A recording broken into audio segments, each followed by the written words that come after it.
Et bien moi KTP les amis, c'est Dark Magikarp, je suis très heureux de vous retrouver en ce lundi, donc en ce début de semaine. J'ai une critique à vous faire qui me tient particulièrement à cœur, vous verrez si c'est en bien ou en mal un petit peu plus loin dans la vidéo. Je fais de moins en moins de critiques puisque je sais que vous aimez pas particulièrement ça, mais bon je sais quand même qu'il y a des aficionados de ces critiques pour maintes et maintes raisons, et que ce soit pour voir s'ils sont en adéquation avec ma critique, s'il faut aller voir ce film, voilà, s'ils ont pensé la même chose, voilà, etc. Cette critique concernera cette fois-ci L'Île aux Chiens, donc un ovni sorti le 11 avril 2018, réalisé par Wes Anderson, un réalisateur qui n'en est pas à ses premiers faits d'armes en termes d'ovni, puisqu'il avait réalisé notamment dernièrement Grand Budapest Hotel. Un ovni qui m'enchantait et qui me donnait vraiment envie, et vous savez que je suis un petit peu barré et un petit peu taré sur les bords, et j'aime beaucoup ce genre d'ovni. Je regarde par là parce que je vois l'affiche que je me suis empressé d'avoir même avant de voir le film. Donc est-ce que j'ai été déçu par ce film? Est-ce que je vous le conseille les amis? Je vais vous donner cette réponse juste après le générique. Top, à la vachette!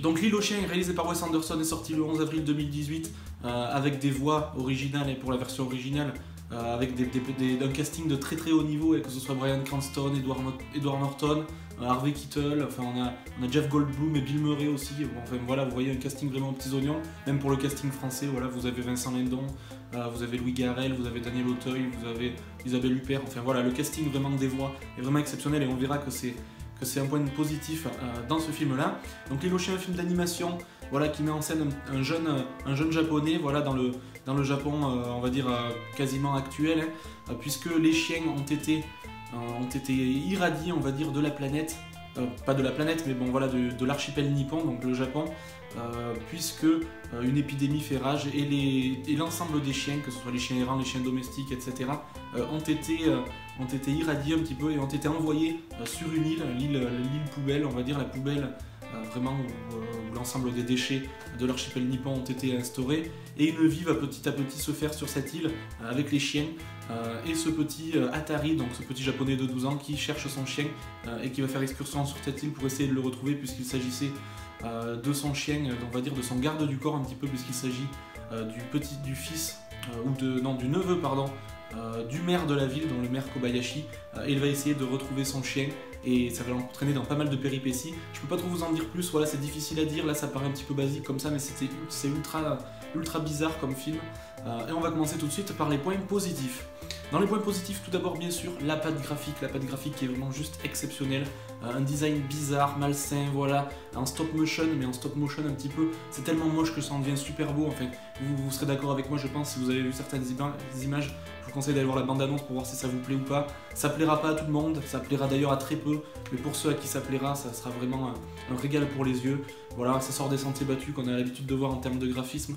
C'est un petit peu dans la veine de Chicken Run ou de Wallace et Gromit, mais vraiment encore plus saccadé, encore plus pur, et vraiment voilà, brut de décoffrage, on va dire. C'est vraiment classique, il n'y a pas d'artifice, rien.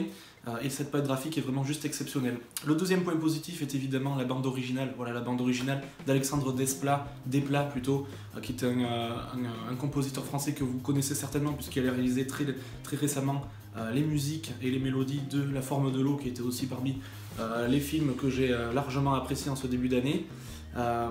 Voilà, une BO vraiment qui rappelle un petit peu aussi l'ambiance du Japon des années 50, vous savez, l'apogée de ces films de samouraï un petit peu en noir et blanc de Kurosawa, etc., qui avaient été acclamés par la critique avec ces musiques un petit peu bizarres. Je vous invite aussi à aller les écouter parce que ça va vraiment parfaitement avec le thème, c'est malsain, voilà, c'est bizarre, on sait pas trop où on est, on sait pas trop qu'est-ce qu'on fait là. Voilà, c'est un monde un petit peu voilà, triste à voir. Un autre point positif qui est là un petit peu plus précis, il s'agit de la VO. La VO, voilà, avec Bryan Cranston, comme je vous l'ai dit tout à l'heure. Je vais pas vous refaire le casting, mais la VO est juste une merveille, un chef-d'œuvre. Chaque personnage a vraiment sa voix reconnaissable entre toutes, et ce qui induit le prochain point positif aussi, qui est le charisme de chacun des personnages. Chacun des chiens a vraiment son tempérament, etc. Les personnages humains aussi sont assez sympathiques, même si certains sont un petit peu en dedans. Voilà, le charisme et la VO qui sont vraiment exceptionnels. À voir la VF, si vous avez vu la VF, dites-moi dans les commentaires si elle est bonne, mais je pense vraiment que c'est un réel point positif de voir ce film en VO, et je pense que ça rajoute quand même un aspect vraiment de chef-d'œuvre à ce film-là. Voilà, je crois que j'en ai terminé avec les points positifs, je réfléchis. Si le scénario et la trame scénaristique principale, même si les actions secondaires sont un petit peu au second plan et un petit peu en deçà, je trouve ce qui se passe en parallèle de l'action principale, mais le fil scénaristique principal est juste exceptionnel. Vous verrez quand même qu'il y a quelques points négatifs de ce côté-là, mais très original déjà, même si le synopsis ne le laisse pas penser, puisque je suis pas très doué pour raconter ce genre de petites histoires, mais vraiment vous verrez, il tient en haleine tout du long, quelques petits rebondissements par-ci par-là. Voilà, un film d'animation pas à mettre entre toutes les mains, et je pense que ça en mettra mal à l'aise plus d'un, et surtout pas à mettre entre les mains des adolescents, enfin pas des adolescents mais des enfants en bas âge, etc. Ne pas croire qu'un film d'animation rime forcément avec enfance, puisque là c'est vraiment un film d'animation très très mature que nous propose Wes Anderson. Et on va passer aux points négatifs, mais ils sont très peu nombreux, hein. Vous l'aurez compris, il n'y en a qu'un seul pour moi, c'est un petit peu la gestion du rythme quand même tout au long de ce film, que ce soit en passage trop lent, certains passages trop lents, même s'ils sont, voilà, je cherche vraiment la petite bête, il y a certains passages qui s'étalent un petit peu en longueur, qu'on aurait pu peut-être raccourcir au profit justement d'actions plus rapides qui auraient mérité d'être plus lentes. Par contre, on ne s'attarde pas sur certains points, on dirait vers la fin, voilà, ça s'enchaîne vraiment rapidement, on dirait vraiment qu'ils ont voulu finir le film au plus vite, et certaines choses auraient mérité d'être un petit peu plus lentes, donc une gestion parfois un petit peu aux fraises, même si je cherche vraiment la petite bête parce que c'est pas forcément très très négatif. En somme les amis, je vous conseille très fortement ce L'île aux chiens qui passe pas dans beaucoup de cinéma malheureusement, mais si vous avez la chance de l'avoir en plus en VO, bon même si c'est en VF je vous le conseille tout de même, mais si vous avez la chance de l'avoir proche de chez vous, foncez les amis. Je vais encore me faire taper sur les doigts, mais à l'heure des Taxi 5, des tuches et tout ça, je veux bien moi qu'on aille se divertir, etc. Mais là, foncez, vous loupez des choses les amis, vous loupez trop de choses qui sont trop méconnues et qui du coup passent à la trappe pour la population généraliste, on va dire. Vraiment, ne loupez pas tous ces films là qu'on ne connaît pas, etc. C'est pas parce qu'ils ne sont pas connus. Encore une fois, le succès ne fait pas forcément la qualité du film, il faut arrêter avec ça. Je vous le conseille très fortement et je vous oblige même à le voir. Moi, il s'agit bien évidemment de mon coup de cœur pour l'instant 2018 et mon coup de cœur depuis Coco, donc depuis la fin 2017. Voilà, énorme coup de cœur, j'attends forcément le Blu-ray avec impatience, il me tarde de le revoir, j'hésite même peut-être à aller le revoir au cinéma si j'en ai la possibilité, même si ça risque d'être très compliqué. Voilà, le coup de cœur, et ma note sera de 17,5 sur 20, puisqu'il y a quand même quelques petits points qui auraient mérité par-ci par-là.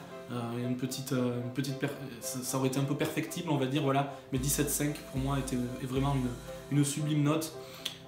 Donc pas déçu, enfin, un film qui ne me déçoit pas, parce que je ressors souvent du cinéma assez déçu en ce moment, même s'il y a eu des bons films comme La Fonte de l'eau, Ghostland reste correct malgré tout, mais voilà, plus déçu par rapport aux critiques que j'en attendais, voilà, on me l'a survendu, etc. et toujours ça retombe un petit peu comme un flanc. Donc ce L'île aux chiens vient conclure cette vidéo, ça ne veut rien dire mais je le dis quand même. Dites-moi dans les commentaires ce que vous avez pensé de cette critique, si vous avez vu le film et si vous comptez le voir surtout, si vous le connaissez. Voilà, j'espère que certains d'entre vous auront appris à le connaître grâce à cette vidéo. Je vous conseille vraiment d'aller voir cette bande-annonce et de ne pas avoir des œillères là sur seulement les films populaires, essayer d'aller voir un petit peu à côté, voilà, sur les à côté de l'univers cinématographique, voilà, les trucs un petit peu alternatifs, etc. Dites-moi aussi ce que vous avez pensé de la vidéo en elle-même, le petit pouce bleu ou le petit pouce rouge, c'est encore une fois vous seuls, les seuls décideurs de la chaîne, les amis, je commence à bafouiller, on va s'arrêter là. Donc gros coup de cœur, d'ici la prochaine vidéo les amis, portez-vous bien, et puis salut